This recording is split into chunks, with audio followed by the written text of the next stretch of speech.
Do you have any idea what's underneath of that hood?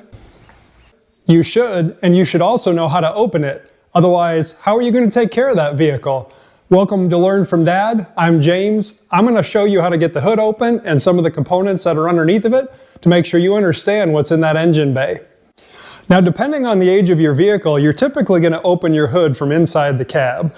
Older vehicles, it might have been from the front, so let's take a look. Can you help me, sir? I need the hood open. So most of the time, your hood latch is going to be down underneath of your front console somewhere. And in my case, it's right here underneath the steering wheel to pull the lever and pop the hood. Now you might have a button on the side, but often it's a mechanical lever that's down underneath the front. Now if you can't figure it out, simply open your operator's manual.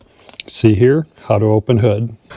Now in unique situations on old cars, the levers were actually up in the front, but again, most modern cars, you're going to pull a mechanical lever in the front to unhinge it so that you can go up and do the secondary action on the hood itself.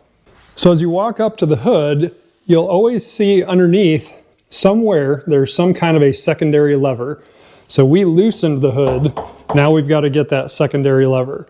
On some vehicles, for example, older trucks like mine, it might have been way down here. On some vehicles I've had, it's over here or over here. But if you look underneath, you're guaranteed to see a secondary lever. Now in my case, mine pushes to the left. So you can see it's a spring-loaded. So even if you can't see, if I slide my hand over to the side and lift up, the hood opens.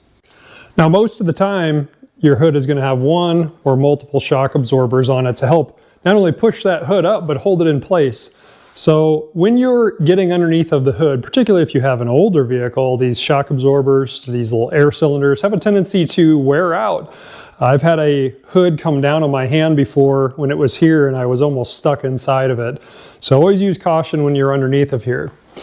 Older vehicles might have had a rod that would fold up and would push into a hole up on the hood to physically hold it up if you didn't have cylinders.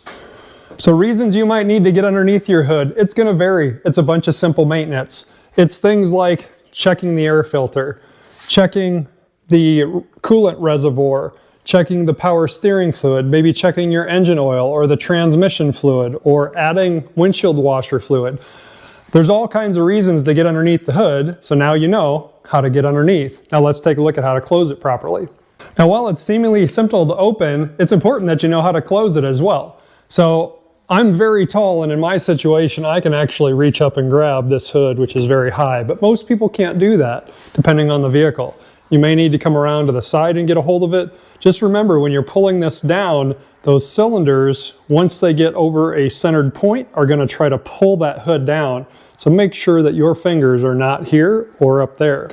Now, when you do pull that hood down, and you're protecting your fingers, you're going to give it a little pop. Now, in my case, I didn't intentionally slam it because I wanted to show you that the secondary latch caught, but the primary latch did not.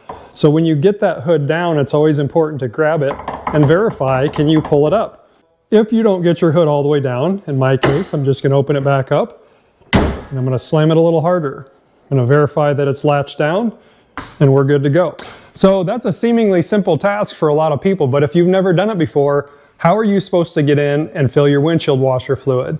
So now you know. Thanks for sticking around.